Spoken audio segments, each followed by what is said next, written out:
조기정신증 단계에서는 조현병이라는 진단을 내리질 않아요. 그냥 뭔가 불편하고 힘든 것만 개선해 주려는 노력을 하는 거죠. 그래서 그 진단과 관련해서 그렇게 두려움을 가질 필요는 네, 없겠네요. 없습니다. 네. 불편한 건 없어야 돼요.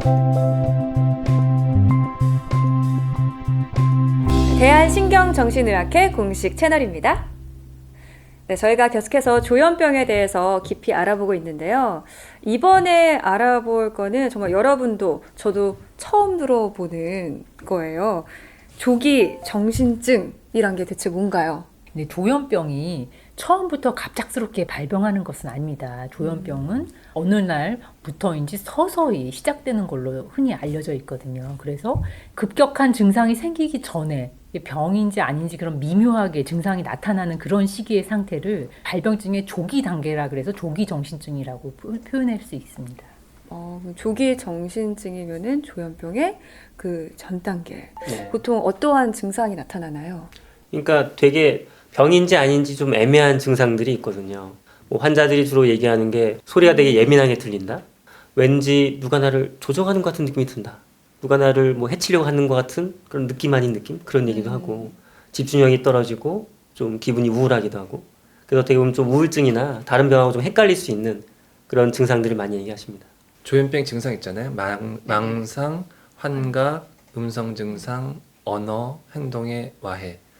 이것들이 좀 완화된 형태로 나타내는 경우들이 있고요. 또 어떤 경우는 그 증상이 나타나긴 하지만 굉장히 짧게 나타나고 없어지고 또 짧게 나타나고 없어지고 하는 것들이 좀 이렇게 반복되는 패턴으로 나타나기도 하고 이런 유형은 좀 다릅니다만 그런 경우라면 이거는 단순한 우울 불안이 아니라 정신증이 될 고위험군 증상일 수 있겠다라고 이제 평가를 하게 되면 치료하는 전략 자체가 일반적인 우울증이랑 많이 달라지게 되는 거죠. 그럼 그런 예후들을 잘 살펴보면 네. 저희가 조기에 딱 캐치할 수 있는 건가요? 어려워요. 그거를 캐치하기가. 그래서 조기정신증 클리닉이라는 것이 지역사회마다 한 군데씩 있거든요. 그래서 그렇게 뭔가 내가 말로 표현하기 좀 힘든 증상이 있다고 하면 가셔서 아주 전문가의 오랜 기간 이게 상담을 받아보시면 우리가 판별할 수 있습니다. 우울하거나 불안하면은 어찌됐건 병원을 찾아가게 되잖아요. 의사는 우울증일 수 있겠구나 또는 불안증일 수 있겠구나 라고 생각은 하지만 사실 그 이면에 좀 더 심도 깊은 진단을 고려를 하게 되죠. 근데 단지 그 내용적인 측면이 아니라 그 사람이 어떻게 보여주는 표정들 뭔가 딱히 뭐라고 얘기를 할 수는 없지만 어떤 느낌들 그런 것들을 감안해서 조기정신증일 수 있겠구나라는 것들을 보고 이제 구조화된 평가를 하게 되는 거죠.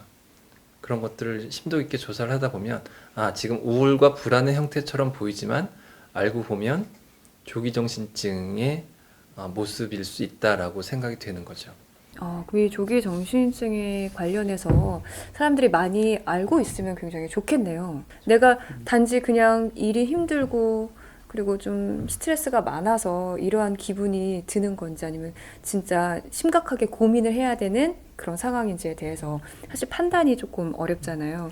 근데 조기 정신증이라는 것이 있다는 거를 알면은 좀 더 빨리 병원에 갈 수 있게 되지 않을까. 그러니까 정신증이 대개는 호발하는 나이가 있거든요. 그러니까 남학생의 경우에는 보통 이제 고등학교 뭐 2, 3학년 시기에 조현병이 발병을 하고 근데 그때 되면은 다 세상이 막 반항적이고 보이고 이래서 그래서 그 시기에 굉장히 사춘기를 심하게 앓는다라고 생각을 하시는 경우들이 많이 있고요. 부모님들은 이제 심한 사춘기라고 오해를 하고 그렇지만 가족 중에 혹시 그런 정신증을 앓으신 친척이 있는데 유독 사춘기를 심하게 앓으면서 성적이 뚝 떨어진다든지 이런 어떤 그 생활상의 문제가 생기면 한번 정신과를 방문하셔서 아이의 심리 상태에 대한 전문가랑 상담을 해보시는 것이 혹시 정신증이 있는지를 사전에 발견할 수 있는 좋은 기회라고 볼 수 있습니다. 이 부분은 아직 뭐 다루진 않았지만 사회적 어떤 그런 인식, 편견과도 좀 연결될 것 같은데요. 나의 아이가, 나의 가족이, 내 친구가 이러한 병에 걸렸다는 걸 사실은 인정하고 싶지가 않아서 병원까지 가기도 힘들 것 같거든요. 저희가 진단을 중요하게 생각하진 않아요. 조기정신증인 상태에서는 그냥 그런 불편감이 있는 거에만 집중을 해주지 조현병의 조기 증상이에요 이렇게 얘기를 안 하거든요. 그리고 사실 진단적 안정성도 조기정신증 상태에서는 되게 변할 수가 있어요. 지금 이게 정신증의 조기 증상인 것 같은데 나중에 됐을 땐 그게 아닌 경우들도 있기 때문에 조기 정신증 단계에서는 조현병이라는 진단을 내리질 않아요. 그냥 뭔가 불편하고 힘든 것만 개선해 주려는 노력을 하는 거죠. 그래서 그 진단과 관련해서 그렇게 두려움을 가질 네, 필요는 네, 없겠네요. 없습니다.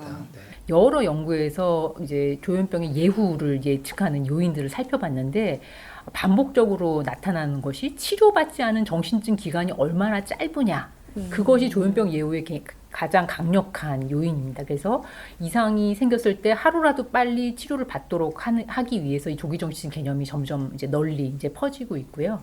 이제 그러기 위해서는 아까도 말씀드렸듯이 가족도 이상하다고 느끼지만 환자도 그 상태에서 주관적으로 본인이 괴로움을 느끼거든요. 그래서 아이의 어떤 괴로움에 대해서 잘 대화를 해보고 정신과의 문턱을 넘기는 좀 어려울 수 있지만 그냥 상담해보자 이렇게 얘기해서 하루라도 빨리 그런 경우에 내원을 하시는 것이 가장 도움이 된다고 봅니다. 그러면 조기 정신증이 어느 정도 이렇게 방치가 되면 정말 조현병으로 발현이 되는 건가요?